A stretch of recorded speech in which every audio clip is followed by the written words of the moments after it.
In this video, we're going to be opening up and breaking down StarCraft Miniatures Game, the brand new Zeratul promo miniature that I ordered a couple of weeks ago and just turned up this morning. Guys, I haven't been around for a little while. I do apologise, but the StarCraft game is very much getting me back into things. So let's take a look.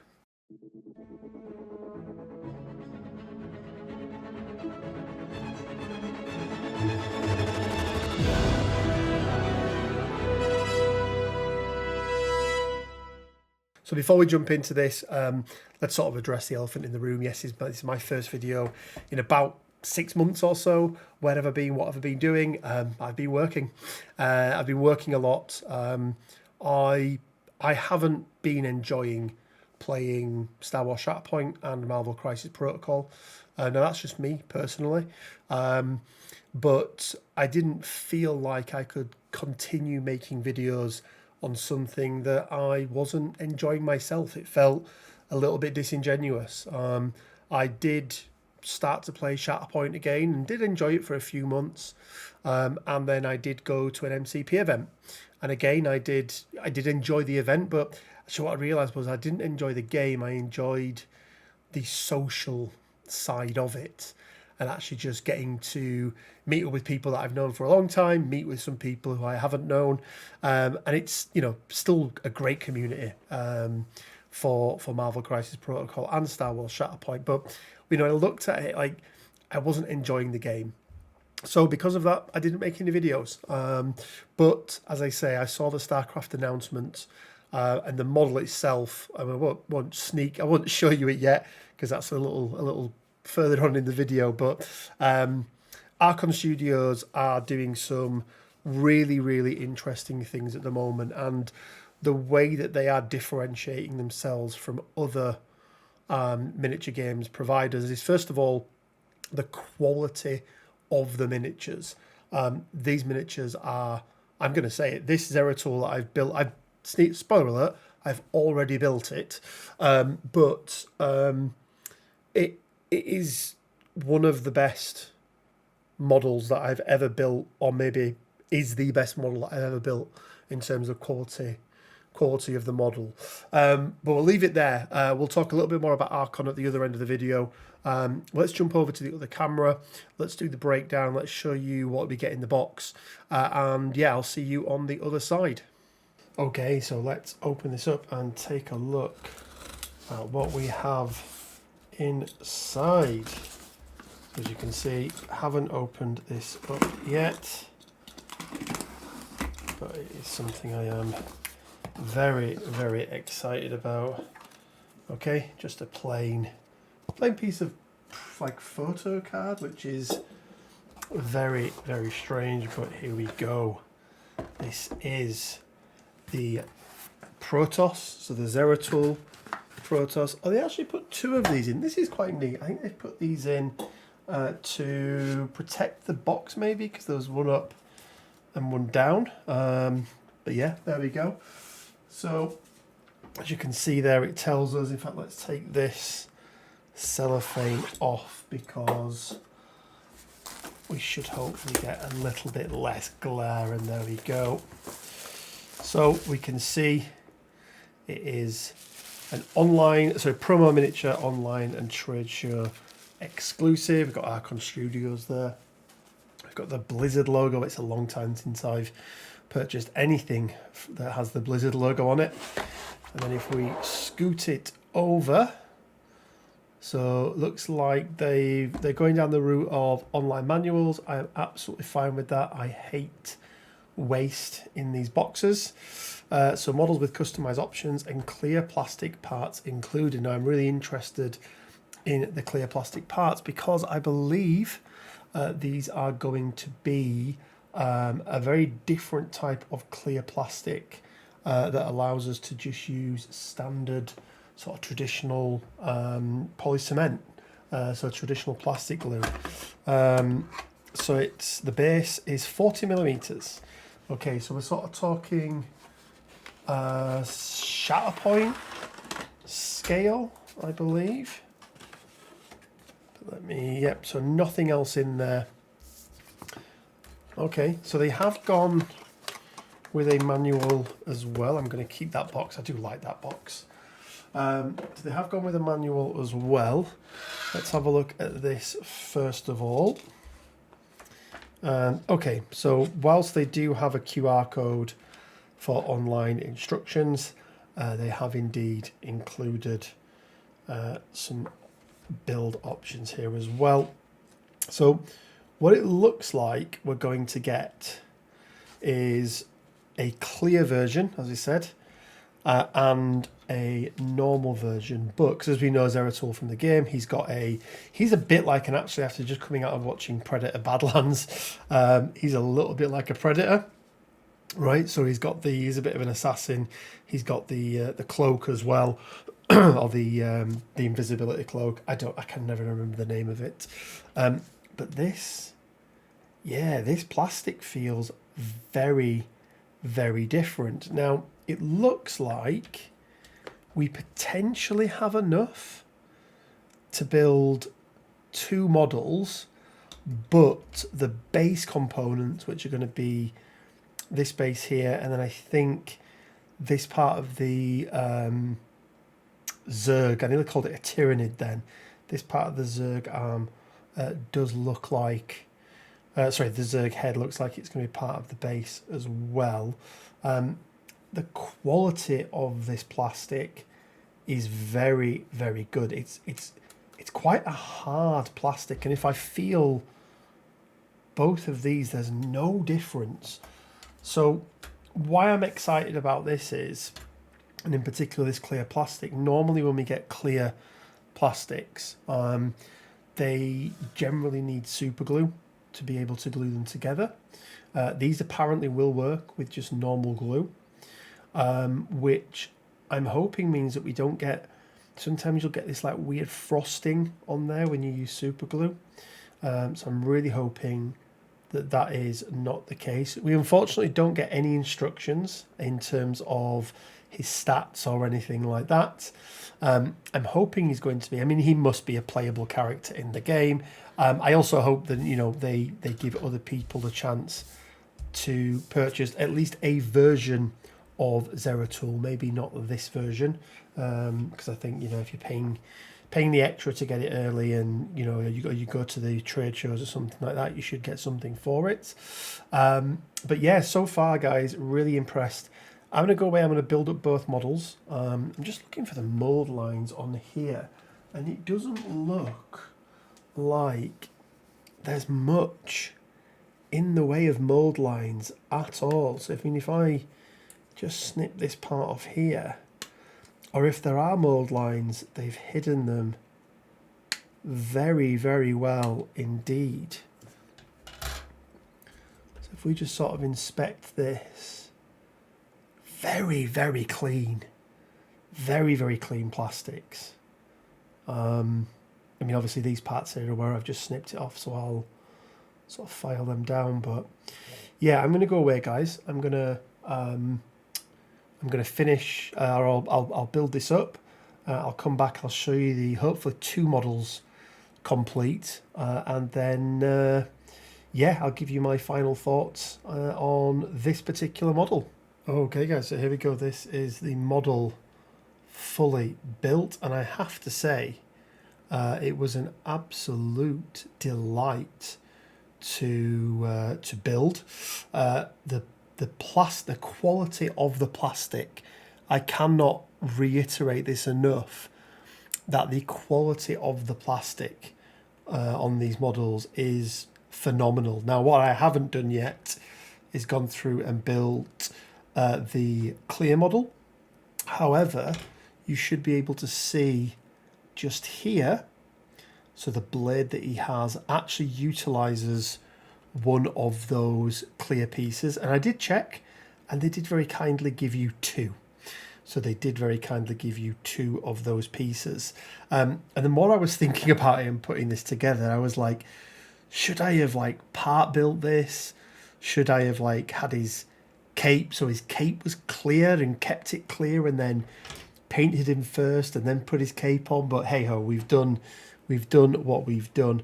The nice thing is that, you know, I can build any part of this and, you know, maybe paint half of it and then build some of the other parts on there as well. But what I wanted to say is this plastic, guys, this clear plastic is fantastic and absolutely has no issue gluing two normal pieces just using standard. I use Tamiya extra thin, but just using standard plastic glue, so which is really nice. I hate having to use super glue on miniatures. The level of detail that we have on here again is absolutely crazy. I wanted to bring out a couple of other examples. I mean, first of all, if we look at the number of parts, I think all in all, I think we were about 21, 22 parts in total, something like that. So how does that stack up against other miniature companies? Because, you know, you get something like Star Wars Shatterpoint and Marvel Crisis Protocol, they have much fewer parts. You go to a hero model, which, you know, is what this is. If we were to, you know, go look at a similar hero model from Games Workshop, for example, you're going to have a lot more parts and extra little bits to put on there. It's somewhere in between, I think. I think it really is somewhere in between. I really do like the overall quality of the miniature. As I say, the level of detail is exceptional. The mold lines, yes, there were some, but there were not many at all. And I just hope that they can keep this quality of miniature throughout all of their models. A little bit of size comparison for you. So this is Cable from Marvel Crisis Protocol. Now, Cable is on a slightly bigger base, but that's because he has a medium sized base. But I would say that it's probably a little bit bigger. Where I think it sits in terms of scale-wise is probably something like Star Wars Shatterpoint. I think it's, you know, they all come, or their standard characters come on those 40mm bases, which is what this is as well. And if you look at the sort of size there, you know, these two models on the tabletop would not look out of line from each other. So I think we are sort of talking about Star Wars Shatterpoint levels of scale. However, what's very, very interesting is the number of models that we're going to be running, because we do know that this is going to be less of a skirmish type game and more of a Star Wars Legion Warhammer 40k list building game. Now, you know, that's not the only element to the game, but what I mean by this is you're going to be having a lot more models on the table, and when you're having more models, you know, I mean, if we look at, I mean, these are Imperial Assault that I have here, but you know, which is slightly smaller than Star Wars Legion. You know, this Imperial Assault model, for example, like it's almost, if not sort of 2 or 3 times the size. Legion is a little bit bigger than sort of somewhere in between Imperial Assault and Shatterpoint. I'm actually painting up my Imperial Assault boxes at the moment. As you can see, we've got Greedo here. But no, let's talk about Greedo. But what's my concern with this? Well, I like the fact that they're bigger. I like the fact that we've got more detail on the models. It's going to be interesting, the price, because I paid $25 for this box. Now, you know, we have to remember this was a promo box, right? You expect to pay that little bit more, right? Because it is a promo box. It also came with, you know, not just the one Zeratul figure, but you do have the ability to build a second model as well. So I don't mind that. But, you know, are we going to be paying $25, €25, £25? for an individual model. Obviously not with the non-named units, but for the heroes, who knows? Either way, guys, I am super excited about this game. So let's jump over to the other camera, and I'll give you my final thoughts. Okay, guys. So Zeratul, as I sort of mentioned in the intro, an absolutely beautiful miniature. Absolutely beautiful. The quality of the plastic is amazing. The build experience was really good. And I was talking a little bit at the front end about how Archon differentiate themselves from other miniature game studios. And one of the big differences that they have is they do pretty much everything in-house. So yes, that includes the sculpting and everything else that most, not all, but most other studios have. But they have their own manufacturing plant. They are not sending off orders to China or Taiwan. How many times over the past 12, 24, 36 months have we had delays for miniatures because there's been a flood in the canal, or there's been a ship that's been upturned, or there's been production issues in China because of whatever else. And if you're in the US, there's tariff issues if you're buying from China, and all these things that have caused problems. These guys do everything in-house. Their own, I think it's like plastic injection molding is the correct term for it. But they actually build miniatures not just for themselves, but for a lot of other companies as well. And you see that in the finished product, and the quality of the product. And I've got to say, guys, I was talking a little bit about price and everything else.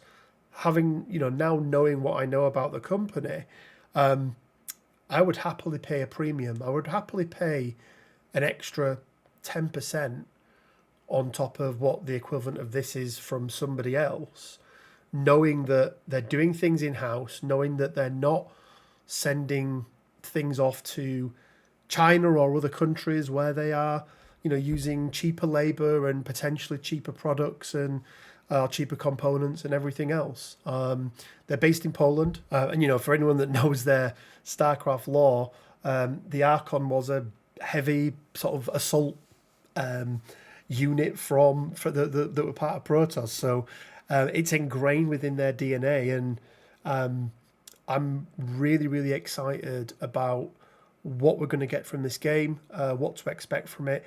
I haven't played a larger scale sci-fi game for quite some time. I did play Legion for a little bit. I used to play Warhammer 40k when I was a kid. So I'm really looking forward to this and what they do. We're going to be doing some more videos on this, guys. I'm not saying that we're never going to cover the other games that we've covered before, but we're going to be doing some more StarCraft videos.